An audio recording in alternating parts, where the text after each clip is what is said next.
que claro, te has hormonado tanto que tú cambias. Y cambias hasta tu manera de pensar. De hecho, te empiezan a gustar las personas de tu mismo sexo. Uh-huh.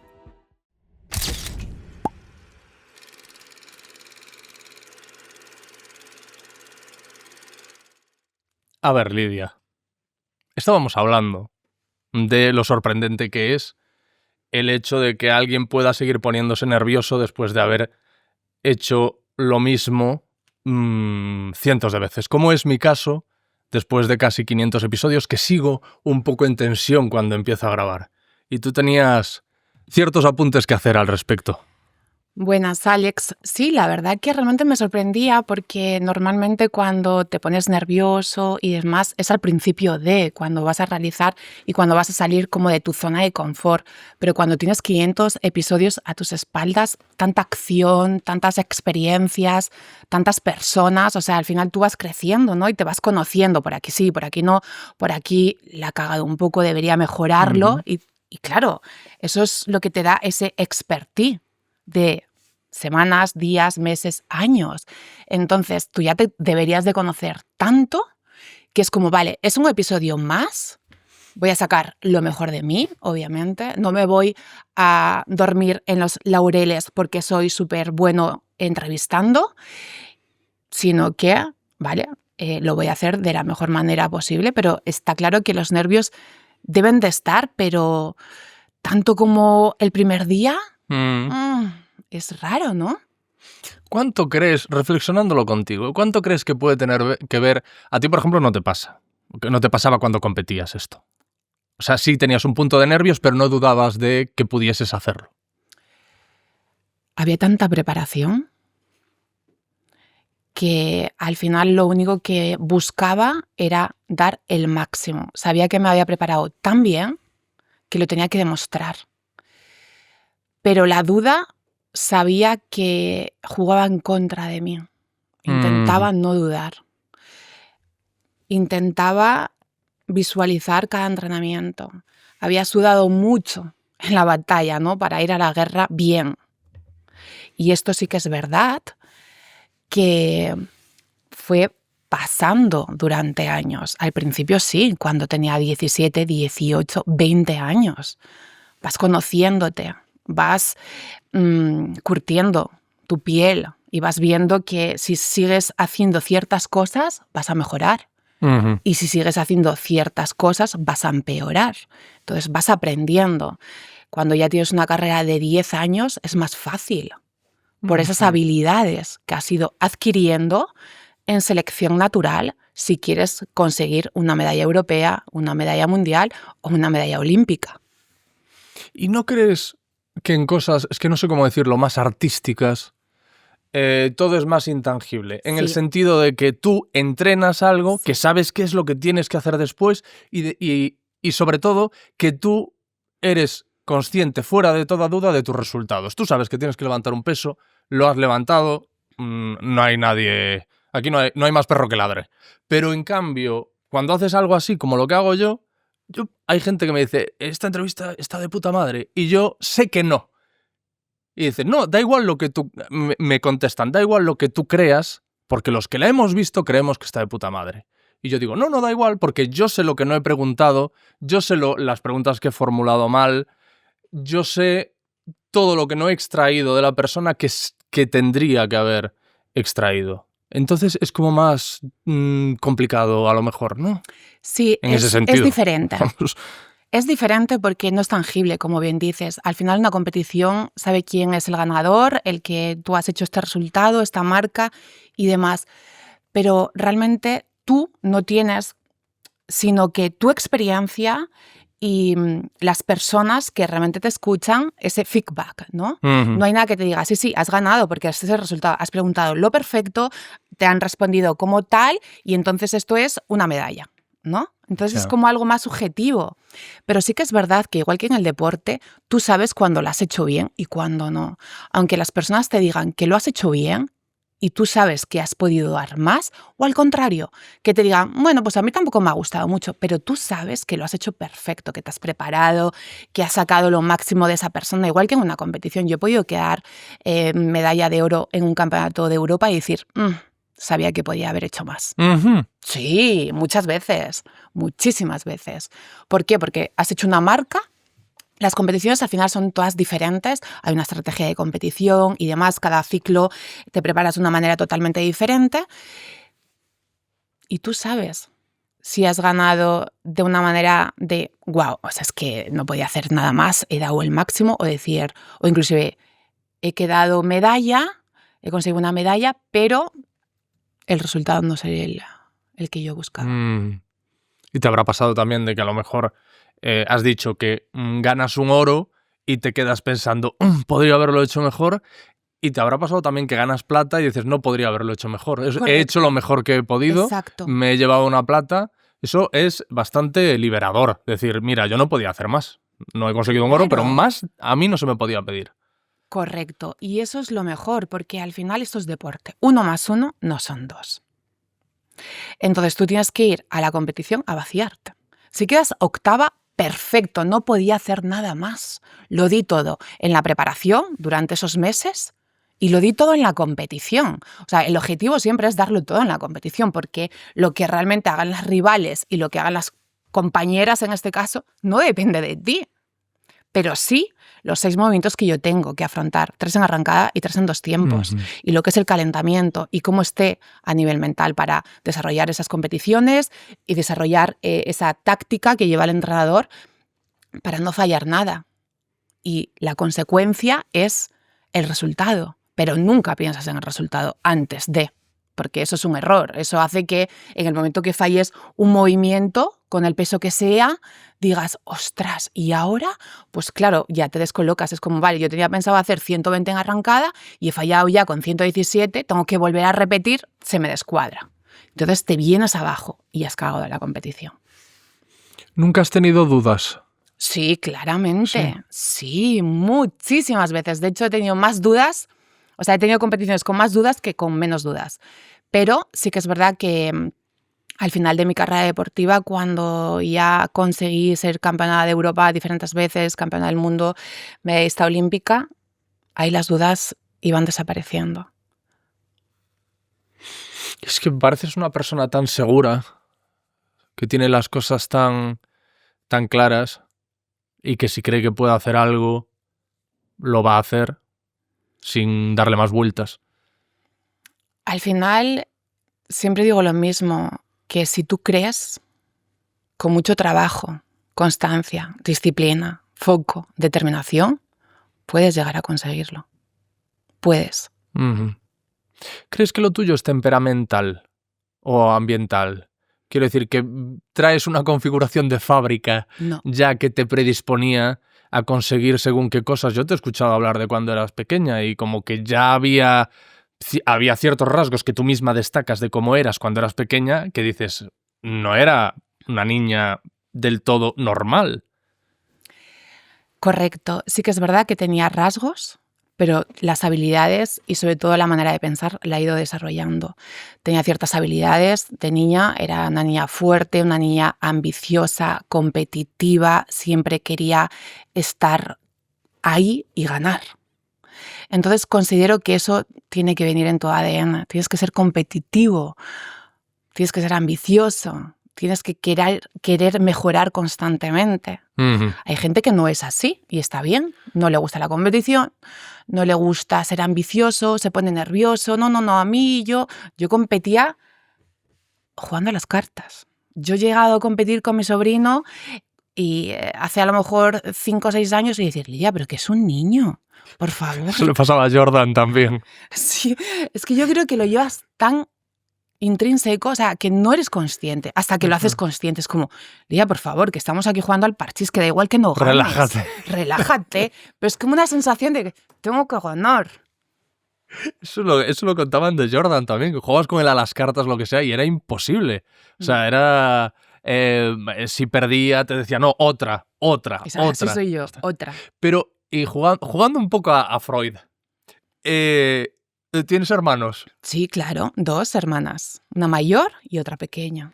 ¿Crees que el estar, por ejemplo, en el medio te ha hecho un poquito más peleona? Puede ser, puede ser, puede ser.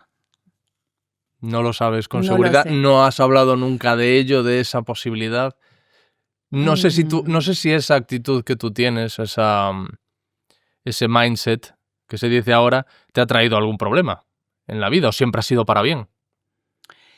Siempre ha sido para bien, porque en el momento que me he comparado con algo que está fuera, y es como, ¿para qué te comparas? O sea, cada uno es como es, ¿no? O he exigido a otras personas que sean como yo, no me ha ido tan bien, es como cada uno es como es, ¿no? Entonces, por eso casi todo ha sido para bien, porque al final es una manera de pensar la cual me favorece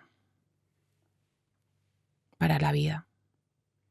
Porque tú dirías de ti misma que eres perfeccionista. No perfeccionista, no Ajá. perfeccionista, ¿Vale? no perfeccionista. Considero que me gusta hacerlo lo mejor que sé, pero sé que no va a ser perfecto. De hecho, cuando iba a los entrenamientos, ya al final de mi carrera era, hoy lo vas a hacer todo bien, pero no perfecto, es diferente. Bien es, no vas a fallar nada, vas a hacer la técnica impecable, vas a hacer todo lo que realmente tengas en esa libreta de entrenamiento, no vas a cambiar nada porque tenemos libretas y muchas veces cambias y demás, y lo vas a realizar tal y como está. Pero no perfecto, sí que buscas el perfeccionismo, pero eso es algo que perfecto para quién, ¿no? Y considero que es una trampa también buscar la perfección constantemente. No, claro que lo es. Por eso te preguntaba si tú eras perfeccionista. De todas formas, tú lo que acabas de decir lo sitúas en el final de tu carrera. Yo al final de mi carrera hacía esto. Claro, al final Eso quiere decir que antes no. Claro, al final de mi carrera también comento, sobre todo cuando empecé a conseguir lo máximo, ¿vale? Porque no es lo mismo ser campeona del mundo que ser medallista del mundo o ser octava del mundo. Y cuando tenía 22 años era octava, pero cuando tenía 30 o 29 era campeona del mundo. Entonces ahí han pasado 8 años de aprendizaje absoluto. Entonces sí que es verdad que no es lo mismo cuando tú has conseguido el éxito en lo que tú te has propuesto como tal, que cuando estás en camino de... Es diferente. Hay un campeón de Brazilian Jiu-Jitsu que se llama Miki Musumeci que cuenta que se prepara a muerte, evidentemente, para las competiciones. Es uno de los mejores del mundo. Consigue a lo mejor una medalla de oro. El subidón es increíble. Se va a la cama y al día siguiente se despierta exactamente igual que como estaba antes de ganar. O sea, que es algo completamente efímero y él ya lo sabe. Sabe que va a ganar una medalla y no va a suponer nada para él el hecho de ganarla. Es muy ¿Tú personal. vivías eso? No. Yo creo que es personal y sobre todo sí que es verdad que es efímero. Sí que es verdad que vas a subir al podio, te van a aplaudir, te van a felicitar y ya, ¿vale? Pero es que al final es como la meta y posiblemente esté ya también bastante dicho, pero es el camino realmente, en la persona que te tienes que convertir, en la persona que tiene que pensar de determinada manera, en la persona que tiene que ser disciplinada para llegar a conseguirlo, a todas las cosas que le tienes que decir que no. El superarte constantemente, el prosperar constantemente, el mejorar. El verte en situaciones de estrés, el verte en situaciones de afrontar ciertas circunstancias que realmente te van a hacer mejorar, porque si no, no vas a ser campeona del mundo.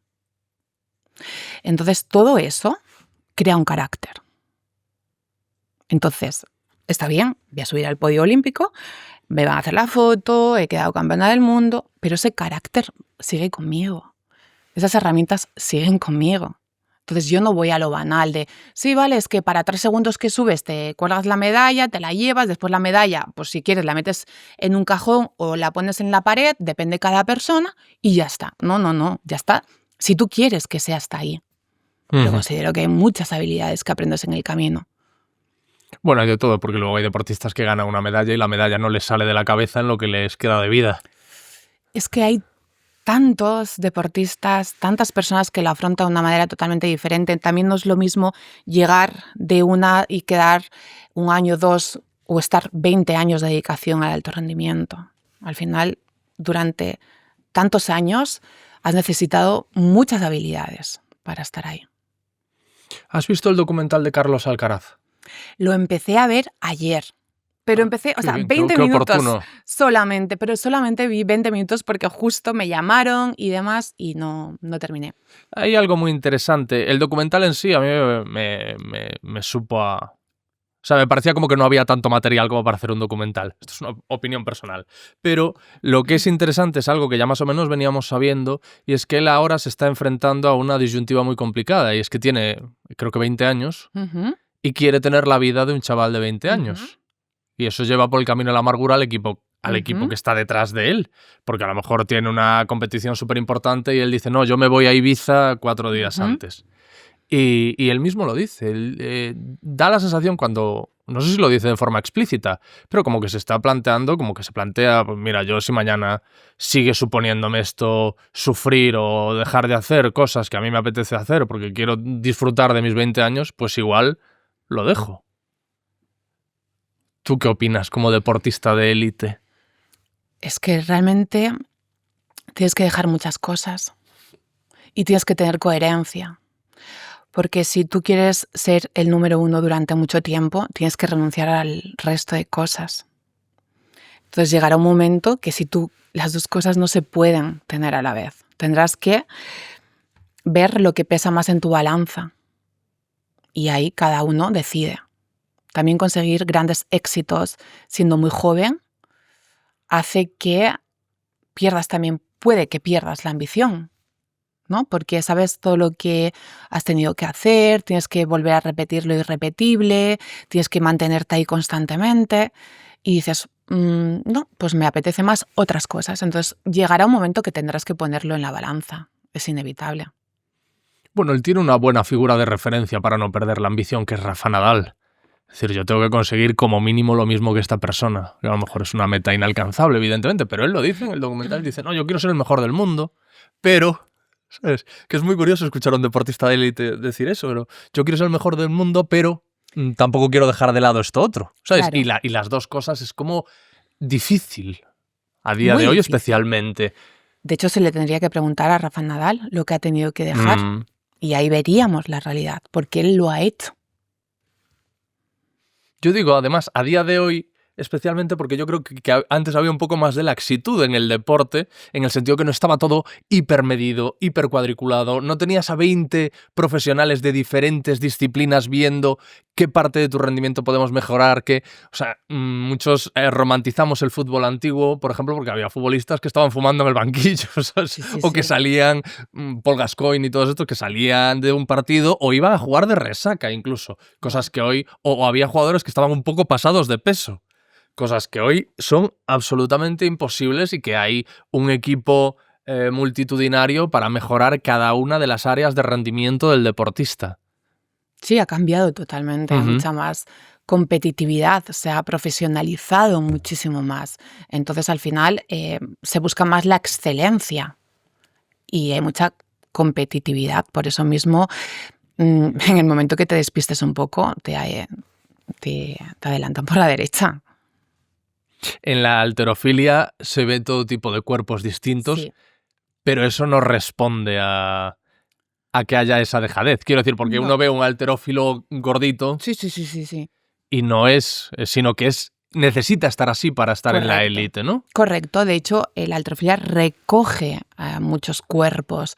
Te encuentras a gente alta, te encuentras a gente baja, te encuentras a gente media, te encuentras a gente gorda, delgada, fibrosa, menos fibrosa, porque va por categorías de peso, no hay un prototipo.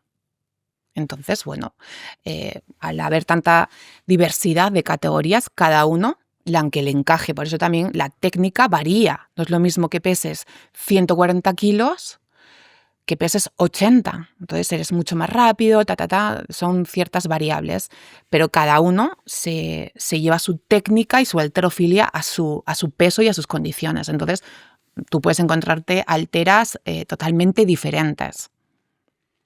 Estaba recordando ahora una conversación que mantuve con Álvaro Colmenero, que es seguramente, sin duda, el mayor experto en artes marciales mixtas, periodista, que tenemos en España, y me dijo algo que me sorprendió muchísimo porque jamás me lo había planteado, y es que hay artistas marciales, deportistas de MMA, que tienen que cumplir ciertos estándares físicos para competir que les produce, digamos, dismorfofobia, de que en momentos que a lo mejor no están compitiendo y no tienen ese cuerpo, no están a gusto con su aspecto. ¿Sabes? Que no tiene que ver con el desempeño deportivo, sino con un tema meramente estético que yo pensaba que un artista marcial, un deportista de MMA, jamás pensaba en hoy tengo ahora lorzas o tengo aquí abdominales. Y me sorprendió muchísimo. Te quería preguntar, ¿eso a ti, por ejemplo, te ha pasado cuando vas cambiando, tu cuerpo va cambiando, te vas adaptando a las necesidades de las competiciones en las que participas? A mí personalmente no me ha pasado porque siempre he estado como en la misma categoría de peso. Cuando era adolescente y me subí de peso, sí que es verdad que mi cuerpo cambió, me veía pues bastante grande y demás, sobre todo ahí, pero después ya siempre me he mantenido más o menos en los mismos pesos y no he tenido esa diferencia, pero depende también los deportes, como los boxeadores y demás que suben tanto de peso y después vuelven a bajar. En la halterofilia no, tienes que ser como muy regular, porque si no, no aguantas los entrenamientos ni aguantas las competiciones. Por eso casi siempre estás como un poco pasado, inclusive. ¿En algún momento te planteaste dejarlo? Por la propia exigencia del deporte, no porque haya pasado algo. Por la exigencia no. ¿No? No, por la exigencia no. Pero sí por el contexto. Porque hubo momentos difíciles, cambios de entrenadores, gente súper joven en el centro de alto rendimiento, de decir, ostras, es que soy la única que realmente siento que quiero estar en un campeonato del mundo y hacer cosas grandes, porque bueno, el resto era gente muy joven, les sacaba bastante edad y otras prioridades, veías. Otras prioridades, veía que el entrenador estaba con el niño de al lado enseñando casi la técnica cuando yo estaba preparándome para el Campeonato de Europa. ¿El mismo entrenador? Teníamos 2 entrenadores, el segundo entrenador, pero claro, tú estás con un objetivo y ahí sí que es verdad que me ayudó mucho el psicólogo también, recuerdo, y básicamente era como, bueno, foco en lo que estamos haciendo, foco en lo que queremos conseguir, pero se hacía pesado. Y ahí hubo un momento, el único así momento fugaz que fue como, me voy. Porque al final yo no soy de Madrid, yo soy de Ponferrada. Y en Madrid solo me ataba el alto rendimiento. Mi familia estaba fuera, mis amigas, no tenía a nadie. Desde los 13, ¿no? Desde los 15. 15. Con 11 comienzo, con 15 me vengo. Y es como, si yo no estoy a gusto y si veo que no me puedo desarrollar como deportista, me voy, obviamente. Entonces, yo también sabía que tenía que hacerlo muy bien, porque estaba diciendo no a todo eso. Y estando sola, realmente, sola por el objetivo. El peaje era tocho. Pero bueno, fue ese momento que dije, ya está, esto no suma, al contrario, si me voy, me voy. Y si no, me quedo con todas las circunstancias. Pero no puedo estar hoy sí, mañana... No, ya está, venga, me quedo. Se acabó.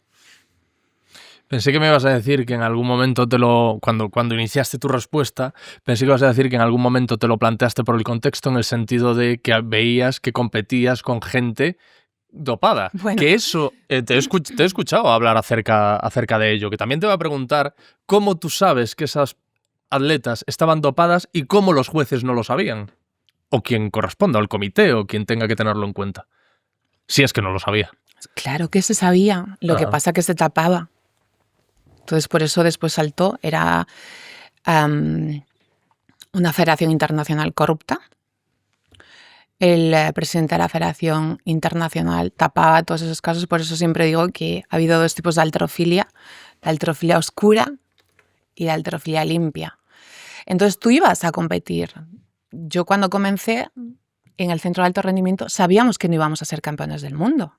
Sabíamos que nadie había conseguido una medalla olímpica en la halterofilia española, siendo chico o chica, daba igual. Que eso estaba para Rusia, Bielorrusia, para esa halterofilia oscura, los que siempre ganaban, los que una española o un español, pues obviamente... Los que tenían más conocimientos de química también, ¿no? Los que sabían de química, los que solo sabían entrenar de esa manera, no los que... Bueno, pues lo que hemos hecho siempre en España, que es sin ningún tipo de atajo, entrenamiento. También es verdad que no estaba tan desarrollado el deporte como tal. Entonces, tú partes desde esa base. Es como, a ver, tú no vas a ser campeona del mundo. Tú no vas a ser medallista olímpica. Tú peléate con ellas a ver qué pasa. Bueno, en este caso... Qué horror de punto de partida, pero sí, bueno. Sí, es horrible. En este caso... lo que pasaba es que estaban las chicas raras, ¿no? Yo y el resto. Es como que yo de vez en cuando subía ahí, ¿no? Y luchaba, o sea, en europeos y más. Yo recuerdo con rusas. Las chicas raras quiere decir... dopadas. Sí. Dopadas, halterofilia oscura. Sí, no es que fuesen emos. No, sí, claro, por eso... Sino que estaban... Vale.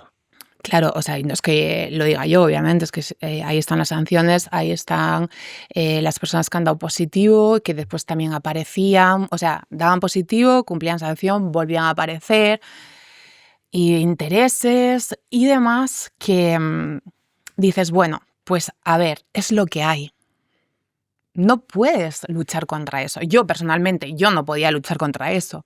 Lo único que podía era entrenar, aceptar la situación o irme. Es que no puedes hacer otra cosa. Y yo no me quería ir. ¿Por qué me tengo que ir si a mí me gusta competir, a mí me gusta este deporte, a mí me gusta entrenar? ¿Por qué me tengo que ir yo? Que supuestamente soy la que hago bien las cosas. ¿Y esta gente? Entonces yo dije, pues ya está, yo sigo entrenando, a mí me gusta. En algún momento saltará la liebre. Por eso cuando yo me entero, no me sorprende. ¿Me hace feliz? Sí, muchísimo. Pero no estoy sorprendida. Digo, vale, ok. Al final ganan los buenos. Pero cuando tú te enteras ¿de qué? ¿De que has competido con gente que estaba...? Cuando yo me entero, yo tengo 3 medallas olímpicas. 2 de ellas no me subo al podio, me subo en una únicamente. ¿Por qué? Porque el podio olímpico de Londres 2012 cae entero. Yo in situ quedo 4ª. Y me entero 9 años después. Entonces, cuando yo me entero, que me entero antes de ir a Río en 2016, que es cuando consigo medalla olímpica y me subo al podio, que Lidia parte como favorita. Jolines, a ver, que tengo 15 días para competir, o sea, por favor, no me estéis volviendo un poco loca. Entonces, tú dices, vale, ok, sí, estaba claro. Estaba claro. Y sí que es verdad que pues a mí me da pena porque no es deporte al final. Las deportistas no pueden competir de esa manera. No vale todo, hay que respetar el juego. Pero bueno, como siempre digo, no hay nada más importante que estar tranquila, saber que has hecho las cosas bien y que nadie va a venir a tu puerta a reclamar esas medallas. ¿Nunca alguno de los preparadores que has tenido te ha tentado con la posibilidad de, si queremos ganar, a lo mejor hay que hacer un extra? Nunca. Nunca, ¿no? Nunca. Nunca, porque al final la halterofilia en España es que no te va a cambiar la vida. Entonces, grandes potencias que realmente, pues eso, es la única manera de conseguir y quieren tener 8 medallistas mundiales o 8 campeones olímpicos, como en Rusia, por ejemplo, que ya es deporte, o sea, es doping de Estado, o sea, es heavy, está subvencionado por... Entonces, nunca la halterofilia española es 100% limpia y realmente considero que es la única manera de hacer deporte. ¿Cómo funcionaban los test de doping? Bueno, pues... ¿Qué es lo que hacían? ¿En competición? Sí. En competición, si consigues medalla, te hace un control. A posteriori. No, in situ. Si Vale. tú consigues medalla, yo, por ejemplo, voy al campeonato Claro, del pero a mundo. posteriori, cuando has conseguido la medalla, no antes. No, claro, porque a lo Ajá. mejor tú compites y queda... Pero claro, in situ quiero decir, termina la competición y estás en la sala del calentamiento y ya vienen los del control doping. Lidia, control doping, Pepita, O sea, normalmente el podio siempre es, le hacen el control y después es como aleatorio. A lo mejor le toca a la 10ª, ¿vale? Vale. Entonces tú tienes 2 muestras. O sea, tú lo que tienes que hacer es orinar en un bote, que te están mirando, la chica, y después tienes 2... Claro, mira cómo lo haces porque ha habido casos, ¿no? De gente que utiliza orina de otras personas. Es que ha habido tantas cosas. De hecho, te invito a que veas el documental Ícaro, que está en Netflix. Lo he visto. ¿Lo has visto? Pues ves cómo... Es que al final es eso. Cómo las muestras que tú supuestamente pensabas que iban al laboratorio estaban abiertas. Eso no se puede abrir. Y ahí aparece que están manipuladas. ¿Cómo manipulas eso? Entonces, si estás manipulando eso, pues, ¿para qué lo realizamos? Y tú cuando estabas en competición y veías a algún atleta, decías, estaba hasta... Claro. Solo con ver. ¿Y cómo habla? De repente... Claro, de repente habla... Claro, hablan así, Hola. hablan raro, su físico, sus músculos, sus granos... Porque empiezas a desarrollar cosas que no son normales, te estás hormonando al final. Claro. Por eso cuando la gente, recuerdo, inclusive mi familia cuando empezó con la halterofilia, es como, ¡oh, se nos va a convertir en un chico! No, es que claro, lo que se veía y lo que se proyectaba de la halterofilia era la primera, segunda, tercera, mujeres, que menos mujeres parecían de todo. ¿Pero por qué? ¿Por cómo iban realmente? Después tú ves a todas las españolas y son chicas deportistas normales, francesas, etc. Son chicas que hacen halterofilia, deportes de fuerza, pero son normales. ¿Qué pasa? Que esas no salían por la televisión, porque no eran las que ganaban. Las que ganaban eran las otras, las que tú decías, ostras. ¿Y qué hacías antes de salir a competir, cuando estabas en el vestuario? Pues nosotros nos pesamos 2 horas antes de la competición. Y una vez que terminaba de pesarme, siempre comía lo que me llevaba porque no comía antes del pesaje, entonces comía lo que me llevaba y ya pues me ponía en la sala a descansar. ¿Qué te llevabas de comida para ese momento? Pues casi siempre era lo mismo, algo que digería súper bien, batido de proteínas con hidrato, después arroz, un poquito de pollo, arroz blanco, o sea, sin nada, fruta deshidratada, dátiles y demás, y sales, agua. Casi siempre era lo mismo, que ya había probado 500.000 veces y sabía que lo digería, porque ese día tampoco es que estés, y esa comida tampoco es que te vaya a ayudar mucho, porque tienes que digerirla hasta entonces. Y después ya me ponía música que me motivaba y... ¿Música? Que me motiva. Sí. Y lo más importante... vale, pues por ejemplo me gusta el rap español, me ponía canciones que, pues por ejemplo Nach y Camino del Guerrero, todo esto, yo me venía arriba, ¿no? Sí. Y sí que es verdad que justamente pues ya cuando me quedaba como 20-25 minutos antes de que viniera el entrenador a buscarme a la sala para irnos a la sala del calentamiento, visualizaba toda la competición, todos los movimientos. Eso lo tenéis en común muchos deportistas de éxito. Sí.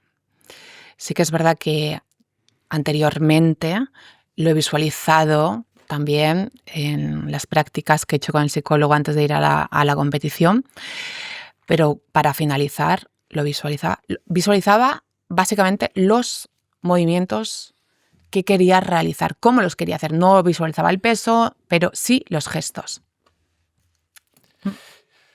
En los albores del podcast, en el episodio 66, si mal no recuerdo, hablé con una compañera tuya, majísima, encantadora, que se llama Irene Martínez.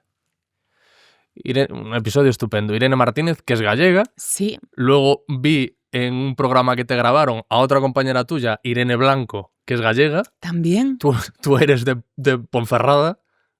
No sé si pasa algo ahí arriba. No sé si te lo has planteado. Vamos, no sé cuál el resto de halterófilas, de atletas. Alteras. Alteras. No, Halterófilas, bien. No, halterófilas está bien dicho. Altera vale, es como la pesa. Mejor, sí, vale. halterófilas. No sé si el resto de atletas, si hay un patrón. Bueno, A ver si va a ser el tiempo. Puede ser, puede ser. O la comida. No, la comida está clarísimo. Sí que es verdad que las dos deportistas que has mencionado son de La Coruña, hay una buena escuela ahí, dirigida por un buen entrenador que al final también hace que vayan más personas a practicarlo. Y bueno, pues es que la zona crea campeones. Sí, Bueno, no es zona de campeones. mujeres fuertes, ¿eh? De mujeres fuertes en cuanto a carácter y físicamente fuertes. Sí. Entonces, oye, no, desde luego sorprender no me sorprende. Vamos, las abuelas gallegas, la gente, me imagino que todos en algún momento habrán visto una imagen de una señora mayor, porque esas fotos además son muy bonitas, señoras mayores que llevan un barreño lleno de, a lo mejor, kilos y kilos y kilos de patatas en la cabeza. Bueno, eso es típicamente de allí. No sé, me imagino que en otros sitios de la península, pero vamos, esas fotos normalmente se hacen en Galicia o por esas zonas. Sí, sí, total. De hecho, toda la familia de mi madre es gallega también.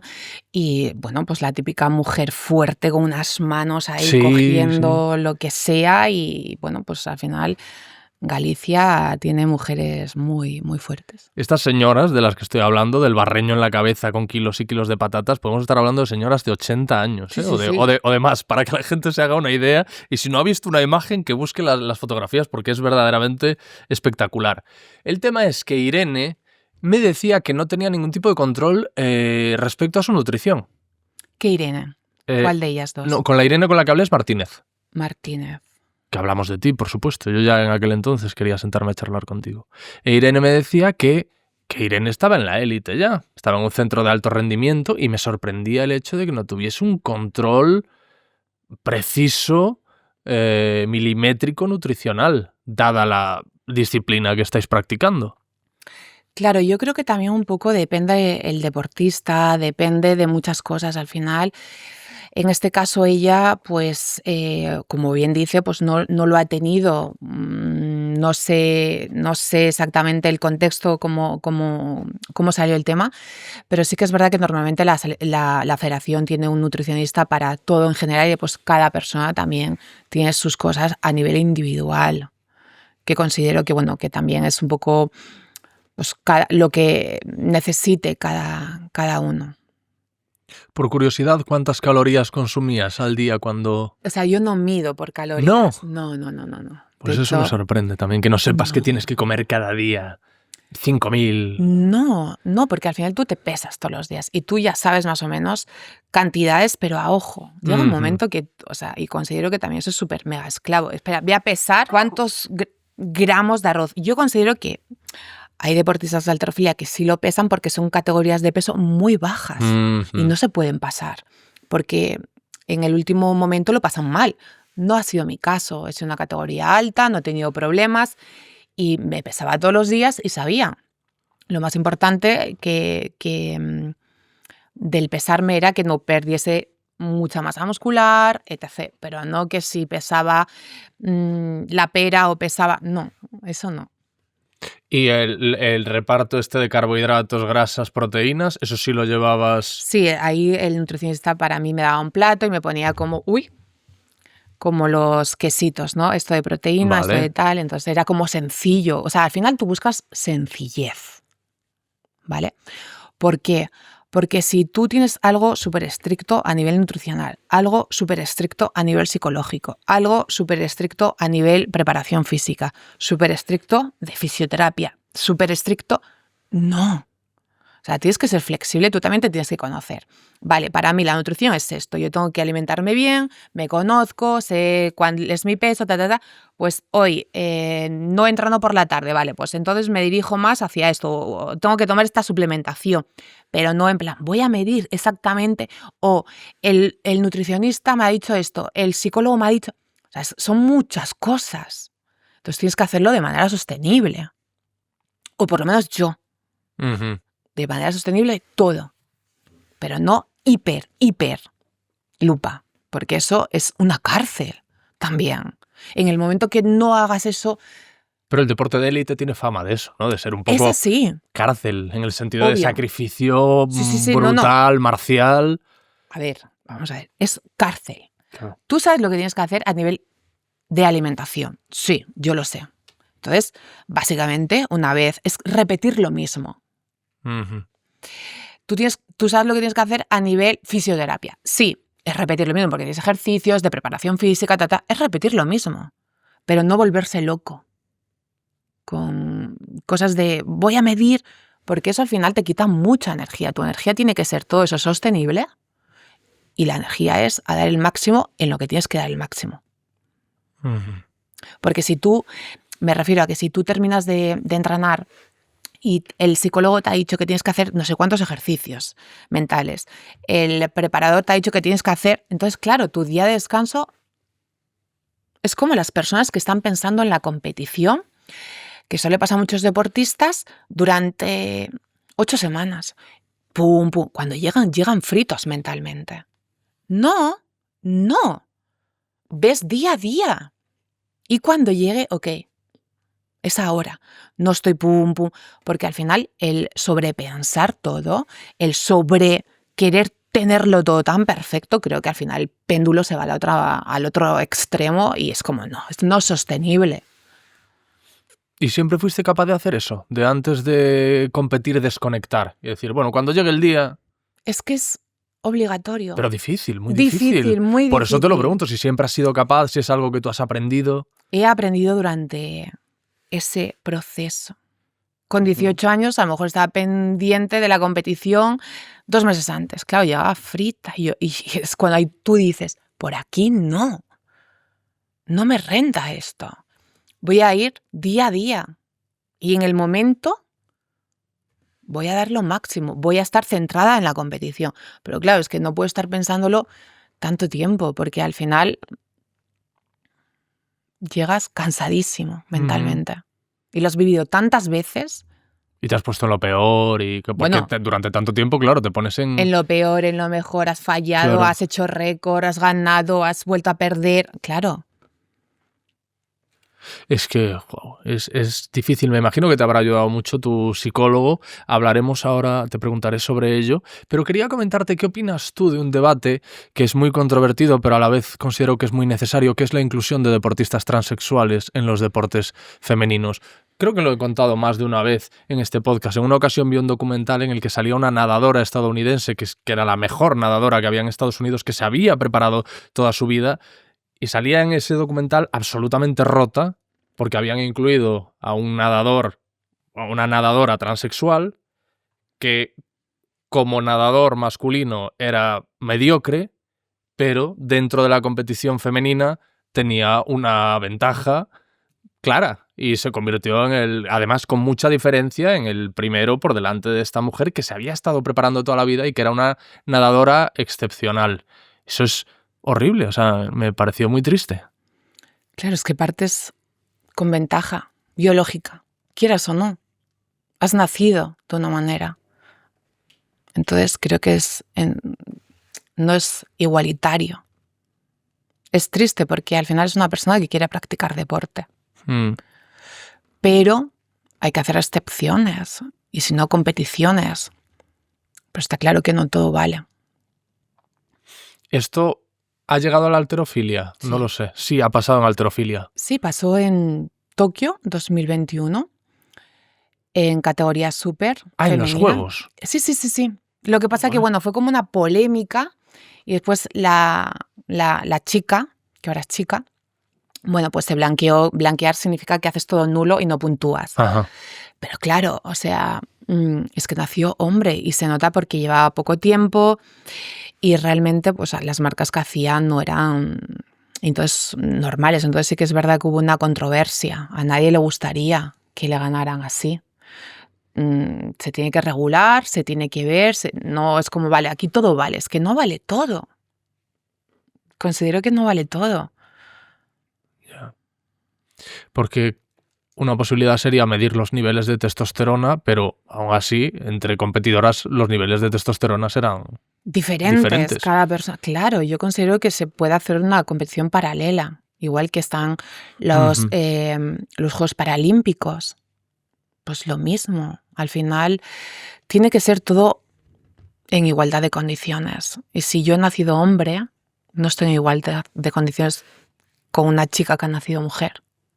Por mucho que queramos incluir y demás. Pero hay que ser realistas también, porque a esa persona que tú estás incluyendo, yo llevo entrenando X tiempo para que venga ahora otra persona que de repente se ha cambiado, Porque siempre está el debate cuando un hombre nacido se ha convertido en una mujer y quiere competir con mujeres, pero al revés, ¿por qué no se da el debate?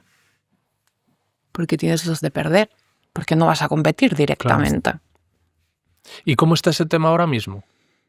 Pues lo desconozco, porque en halterofilia se dio ese caso y ya no conozco ningún otro caso, pero es muy injusto. ¿Notas preocupación entre tus compañeras en cuanto a esto? No tanto porque no hay tantas personas realmente. Ya. A lo mejor sale una, el porcentaje es 0,0, o sea, es muy pequeñito. No es como constantemente, porque si fuera constantemente es como, ¿qué pasa aquí?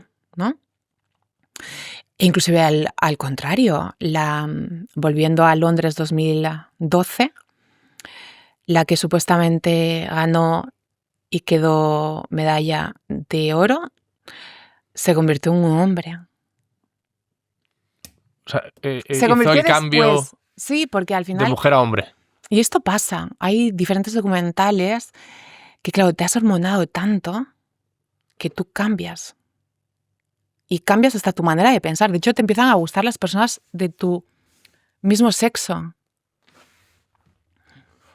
O sea, esta persona, debido al doping, debido a la cantidad de hormonas masculinas que utilizó para poder imponerse en su deporte, como que se vio dominada por esas hormonas.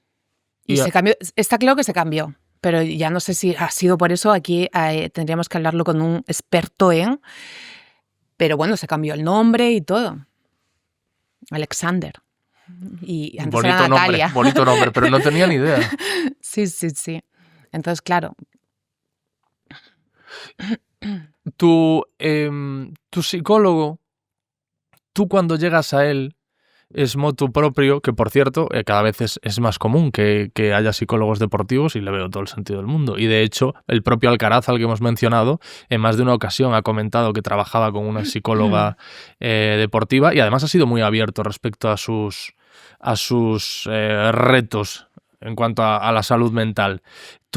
¿Eres tú quien decides, yo necesito este apoyo, voy a buscarlo? ¿O alguien te lo recomienda? ¿O el comité te pone un psicólogo? ¿Qué es lo que...?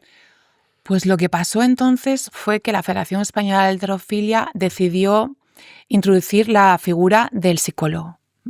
Considero que fue en el 2007 o así más o menos, tampoco lo recuerdo exactamente. Y yo dije, vale, pues estupendo, qué bien. Sin más, tampoco le di mucha importancia. ¿Habías estado en algún psicólogo? Nunca. Y para mí fue un antes y un después. Y él lo dice. O sea...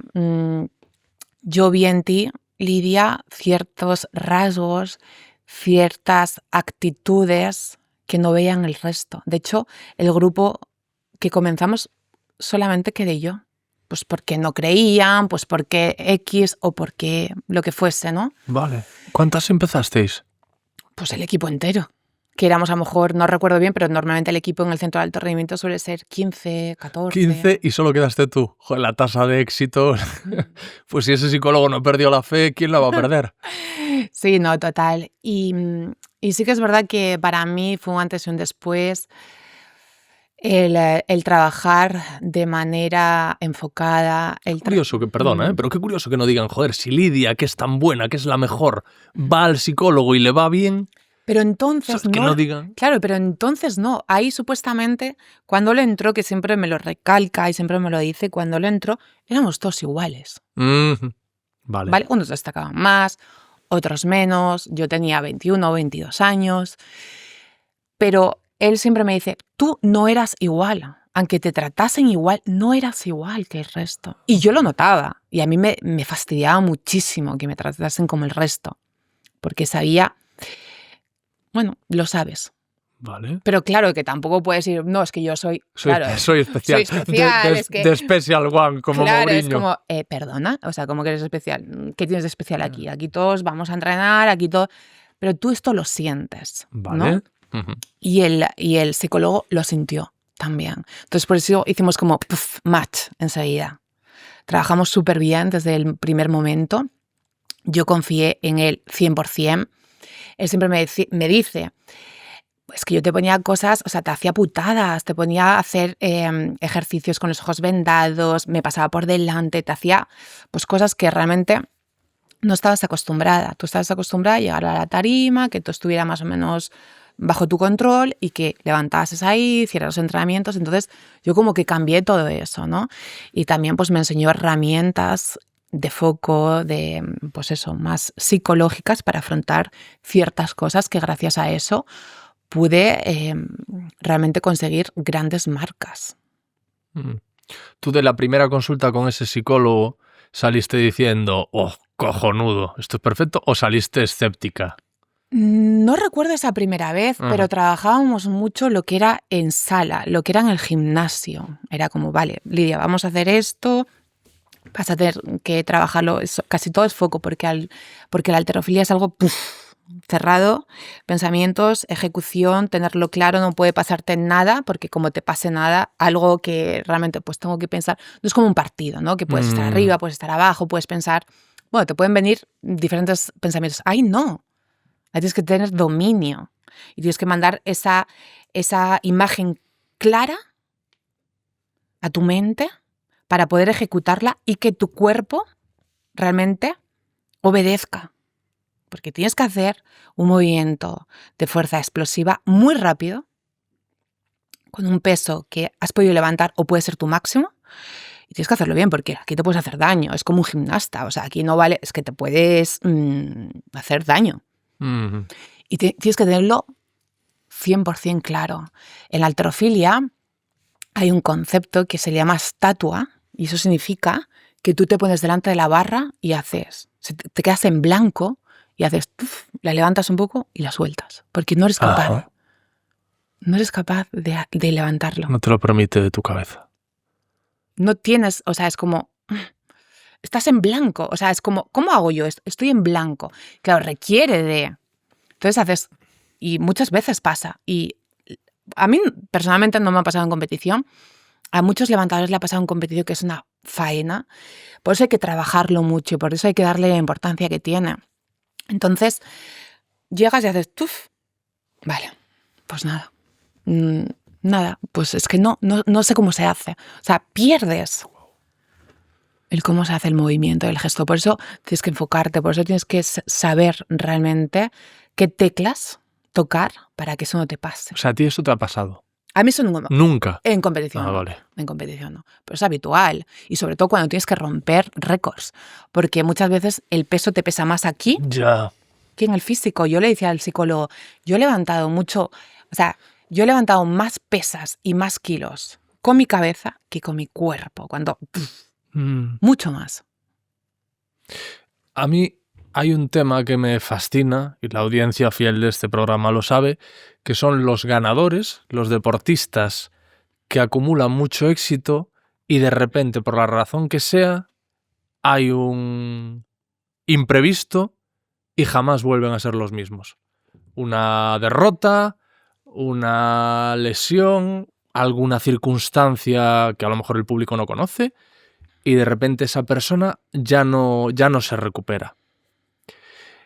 ¿Esto realmente por qué pasa? Multifactorial. Depende de la persona en el momento que le coja, que le pille, cómo se sienta, como su contexto. Considero que es diferente cada persona. Hay personas que aguantan más unas cosas que otras, hay personas que están más preparadas que otras para ciertas circunstancias, hay personas que tienen una lesión y salen mejoradas, hay personas que tienen una lesión y se hunden y no vuelven a levantar cabeza porque no son los de siempre. Es que es diferente. Yo al final considero que es la persona, más que el diagnóstico o más que lo que le haya podido pasar, es cómo lo ha afrontado o cómo lo ve. Es que lo que te quería decir es que en una ocasión vi una entrevista, ojalá recordase a quién y sobre quién estaba hablando, pero no es lo más importante, sino lo que dijo. Hablaba de un deportista al que le había pasado esto, que de repente había dejado de ganar y había perdido la confianza, y esta persona entrevistada decía, es que empezó a pensar, es que este deportista empezó a pensar.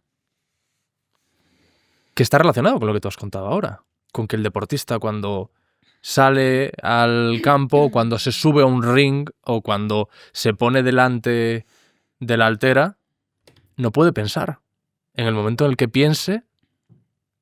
Tiene que pensar en lo que tiene que pensar. Claro. En la competición. Tú tienes que pensar, tienes que tener foco absoluto en eso. No puedes pensar en otra cosa. Solamente en cómo voy a realizar ese peso. Cómo voy a ejecutar ese peso. Cómo me voy a subir al ring y qué técnica voy a hacer. Solamente, eso es más que una meditación. Tú quieres meditar, haz alto rendimiento. Solo puedes pensar en eso. Nada más que en eso. Que después tú pierdas, no te guste esa sensación y digas, ojo, yo ya no soy la persona porque ahora voy a competir y quedo el 10º o quedo el 5º y a mí lo que me gusta es quedar primero. Y sé que el esfuerzo que tengo que hacer para volver a quedar primero es muy duro. Entonces, ya no soy el mismo. Depende. Por eso lo de dormirse en los laureles. La gente cuando ganaba y le ponían la corona de laureles, ya estaba, ya había ganado. Y si quieres volver a ganar, tienes que olvidarte de esa corona y empezar de cero. Da igual lo que hayas conseguido. Da igual que yo en el 2017 haya sido campeona del mundo. Si quiero volver a serlo en el 2018, me tengo que olvidar de eso. No es que si yo soy la campeona del mundo... No, de hecho, tú no haces balance, o yo personalmente no hice balance hasta que terminé mi carrera deportiva. En el momento que digo, es que ya soy campeona de Europa, es que ya he hecho... No, siempre tienes que tener esa ambición para poder conseguir más. Si no, vas a pararte. Y como te pares, reflexiones y pienses en los que has conseguido, a lo mejor yo hablo siempre desde mi opinión y como yo lo he vivido, digo, ostras, pues ya lo he conseguido todo. Entonces, ¿para qué más? Hay una expresión que yo creo que se utiliza con deportistas y con creadores, ¿no? Que es estar en la zona, que es un poco ese trance, por decirlo de alguna manera, que hemos dicho que tiene que tener un deportista antes de abordar la disciplina.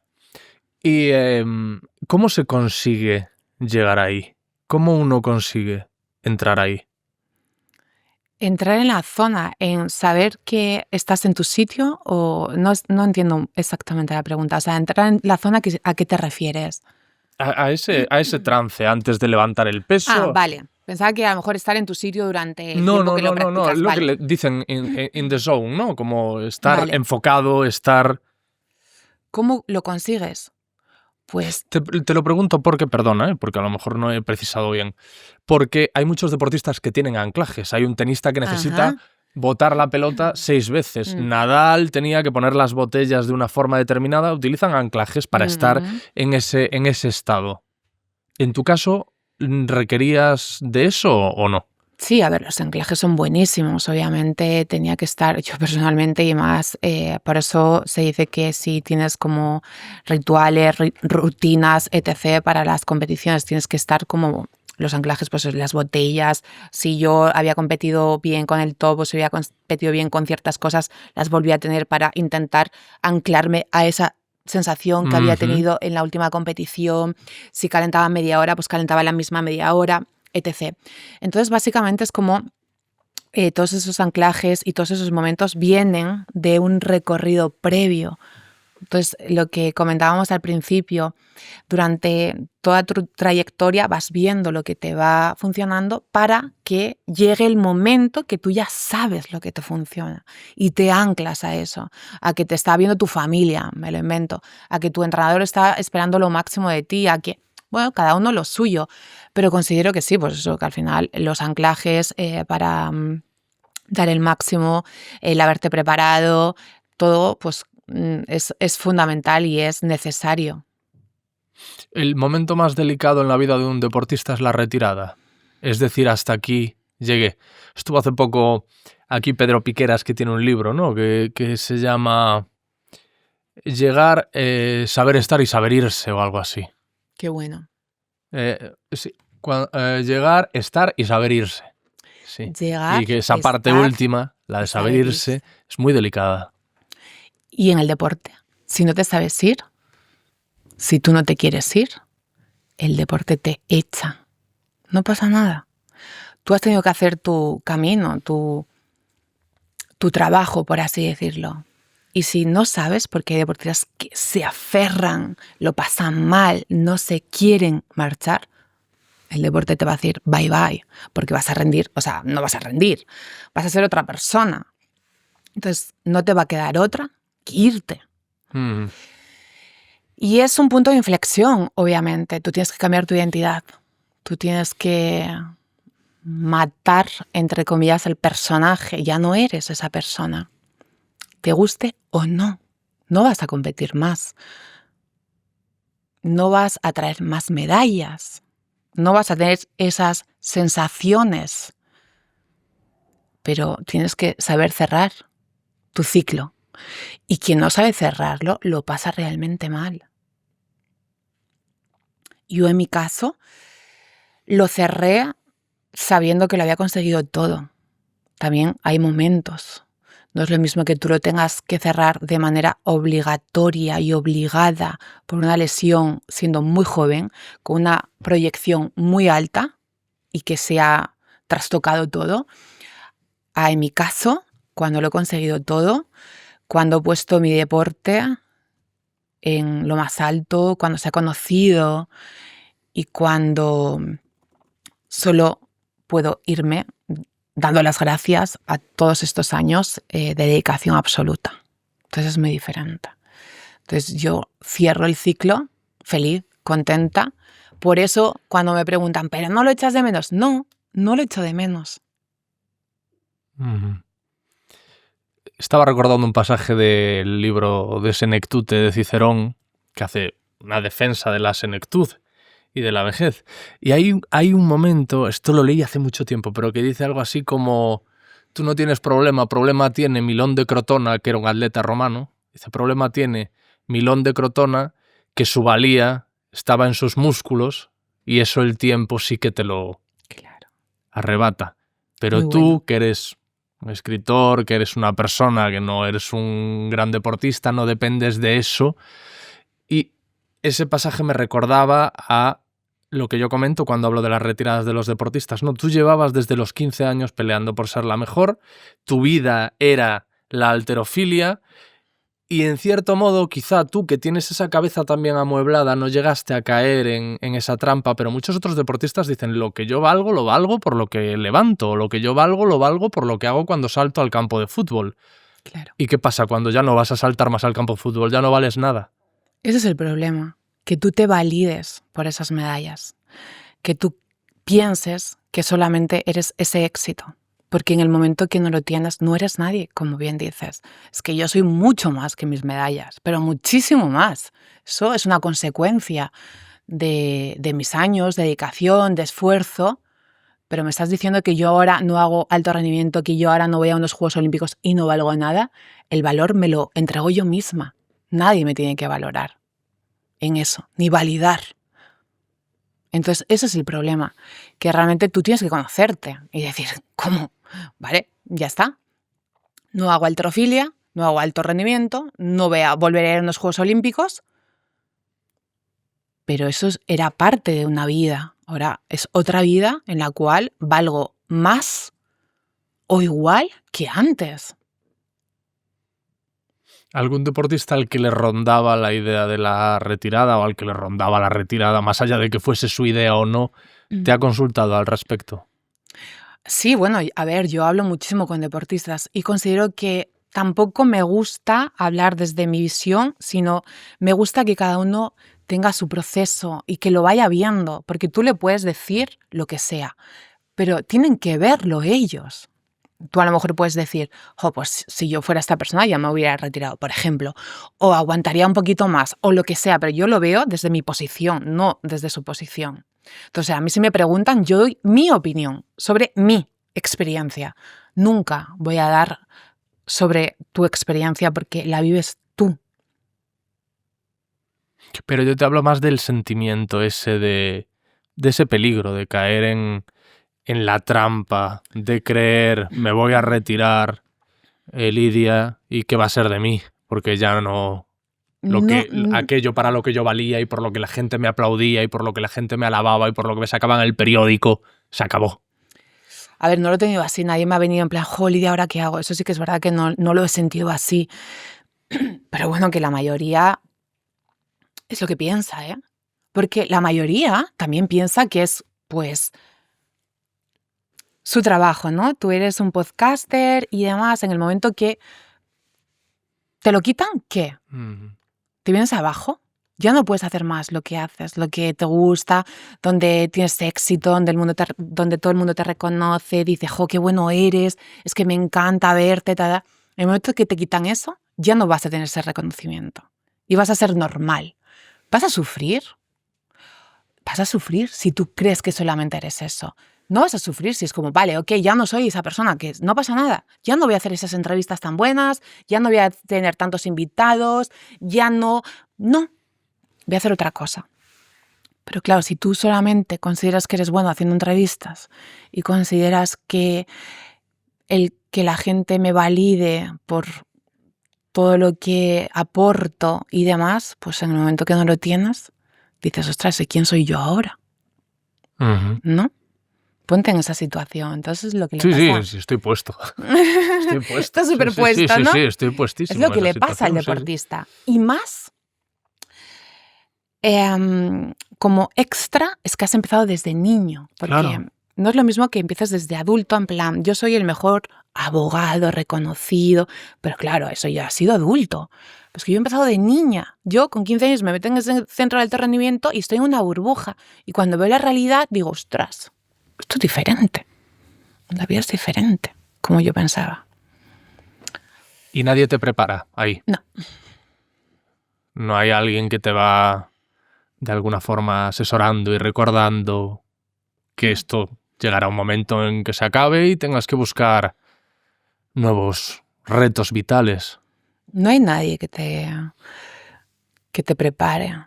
No hay nadie. ¿Ni tu psicólogo? ¿Con tu psicólogo no hablabas de esto? No, o sea, mi psicólogo, de hecho, tengo una confianza con él increíble, pero no es su trabajo. Yeah. El trabajo era, vamos a sacar el máximo rendimiento. O sea, te preparan como para ganar, por así decirlo. Pero después hay como un... Y convendría, ¿no? Que ahí hubiese alguien... Sí, totalmente. Alguien que sobre todo, y precisamente cuando empiezan de niños, ¿no? Alguien que te haga saber, oye, esto tiene un tiempo limitado. Sí, sí. Ten esto en cuenta, vamos a ir sembrando un poco la otra parcela de tu vida que no es el deporte. Sí, considero que es fundamental eso, el después, que te ayuden, que, bueno, pues que realmente te arropen en eso, porque al final has estado representando a tu país durante muchos años. Y como mínimo, pues ese después, ¿no? Ese después. ¿Y tú qué estás haciendo ahora, Lidia? ¿Qué hay en esa parcela nueva, hermosa? Bueno, pues yo ahora mismo estoy con un proyecto que saldrá a la luz dentro de poquito, que, bueno, tiene que ver con la halterofilia, con lo que a mí me gusta, donde puedo aportar más y demás. Y siempre estoy, pues eso, pensando en cosas que ayuden, que saquen otra versión de mí, diferente. También cuando me retiré por una lesión de cadera, estuve como un tiempo dedicada por y para esa lesión, que todo el mundo me preguntaba lo mismo. Bueno, ¿y ahora qué? O sea, yo me retiré hace como un año y algo, con 38 años, y es como que ya todo el mundo está esperando. Es como, bueno, ahora mismo estoy reflexionando sobre todo lo que he conseguido. Estoy rehabilitándome sobre la lesión de cadera que hasta hace nada caminaba coja. O sea, es muy heavy. Sí, caminaba coja, iba coja por la vida. Y ahora que ya estoy recuperada al 100%, pues he hecho diferentes proyectos con halterofilia y demás, me encanta.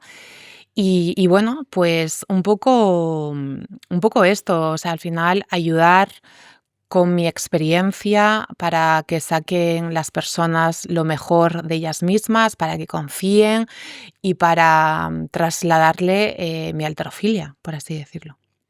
¿Hay un poco de nostalgia cuando tú estás ayudando a otras No, o no, no? no rotundo. Bien. No, es que no tengo nostalgia ninguna. Por eso mismo, al final, cuando tú cierras. Este año pasado, cuando fueron los Juegos Olímpicos de París, estuve en París como espectadora, que fue como algo diferente. Ujú. Y todo el mundo me preguntaba lo mismo y es como, no quiero estar ahí compitiendo. Ahora mismo quiero estar donde estoy. Y creo que sería frustrante también, ¿sabes? El querer estar, ¿sabes? Hay que dejar paso a las No, nuevas claro, sería generaciones. frustrante, pero comprensible. Joder, Que es que haya no se un... puede ser tan egoísta. Yo Ujú. creo que el ego, el egoísmo y todo eso hace que suframos mucho. Entonces, deja a las nuevas generaciones también. Déjalas, deja que ganen, Yo que no lo veo como un experimenten. prisma tan negativo, lo veo como pues un exfutbolista que está viendo un partido y dice, joder, ¿sabes? Cómo me gustaría saltar al campo como lo hice en su momento y... Puede ser. O Yo sea, no creo lo que veo son tanto como visiones. del ego de, joder, yo tenía que estar ahí. No, sino, bueno, pues como todos podemos tener nostalgia, como, pues, no sé, cosas que hacíamos de niños que ya no podemos hacer, pues alguien que estaba en el deporte de élite está viendo un partido de fútbol y piensa, joder, cómo me gustaría saltar al campo como lo hacía antes. No sé. Puede ser, sí, total. De hecho, como bien dices, mucha gente es como, jo, si tuviera 18 años como entonces, es que yo, no, o sea, no me gusta echar atrás. Y en este caso, volver atrás es competir. O sea, no tengo necesidad. Si ya he Ujú, competido todo lo que he querido, o sea, es como, yo personalmente no le encuentro sentido el volver atrás.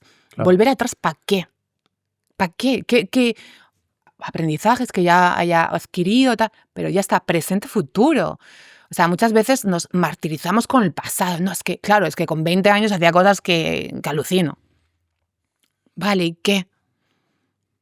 ¿Sabes? Es como decir y pensar en algo que no tengo o que no soy.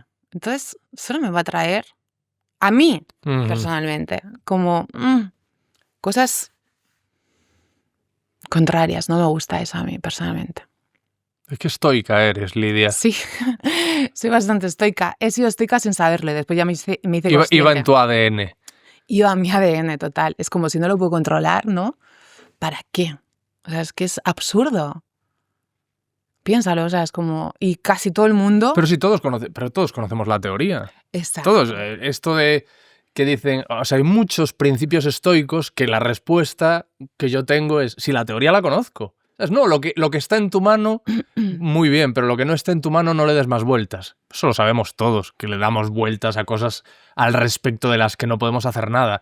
Pero ahí no media la voluntad. Uno no dice, no quiero pensar en cosas en las que no. No, son pensamientos intrusivos que te abordan por la noche cuando estás en la cama, que te abordan por la mañana, que te pueden abordar en medio de una entrevista. Yo puedo estar hablando contigo, porque yo no soy como tú, yo puedo estar hablando contigo y que de repente me venga a la cabeza un pensamiento intrusivo que a lo mejor no tenga que ver, que tenga que ver con mis miedos, con mis historias, y me pasa.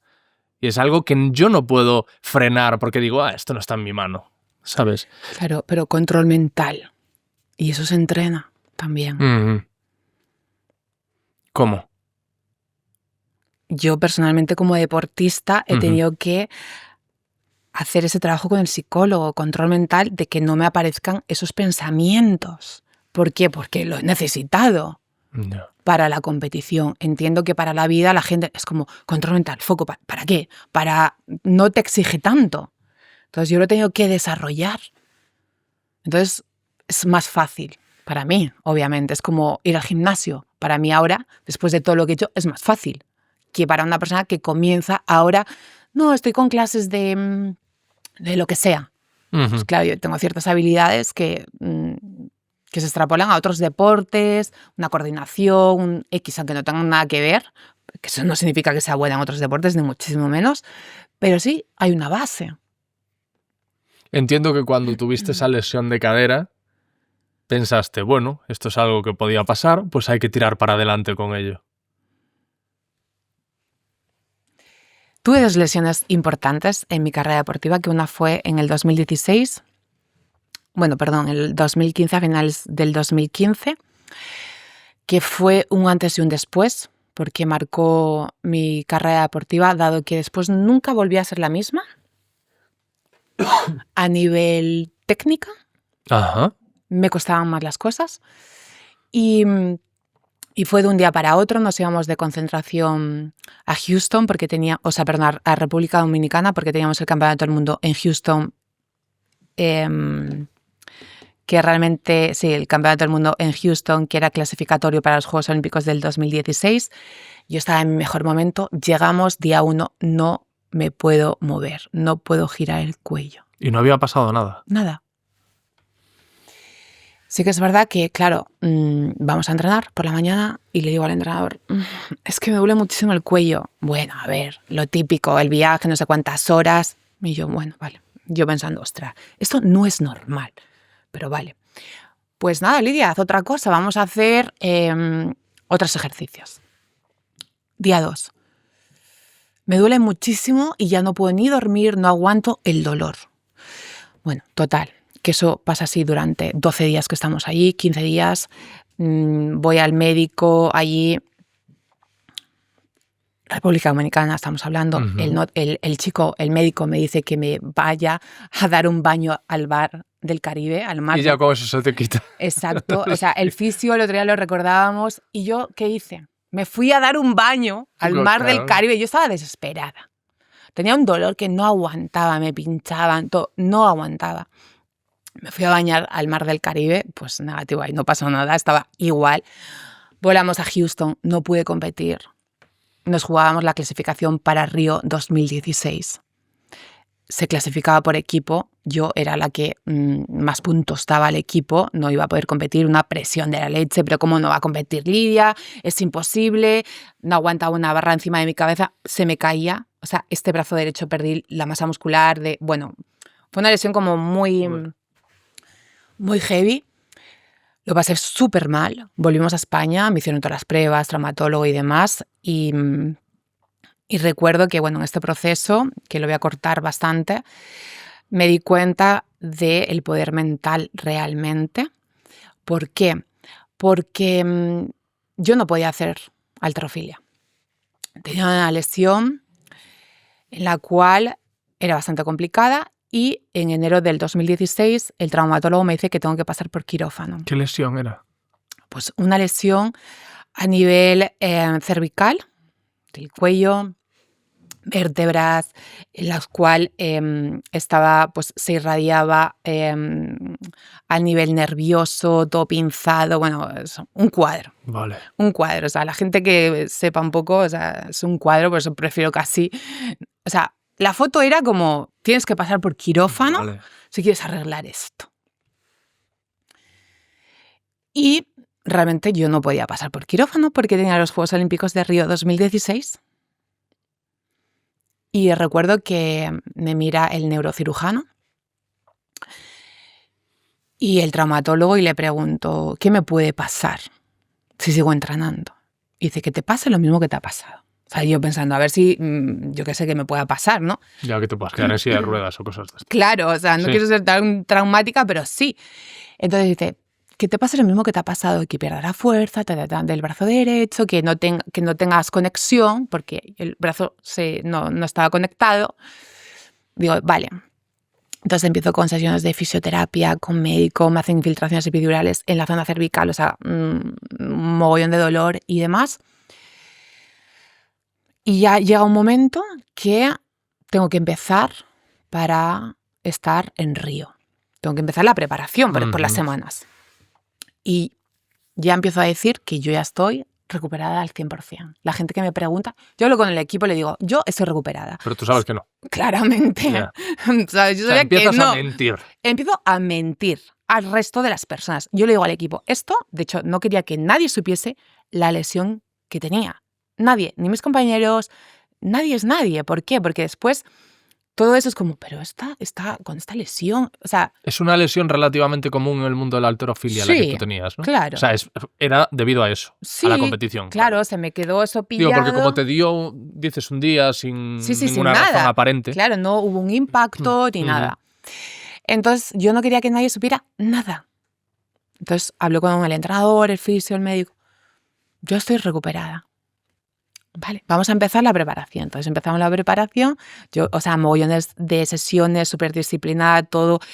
O sea, recuerdo, tienes que comer estas cosas para que te van mejor, comía esas cosas. O sea, ahí sí que estaba como súper obsesionada, tenía que estar obsesionadísima.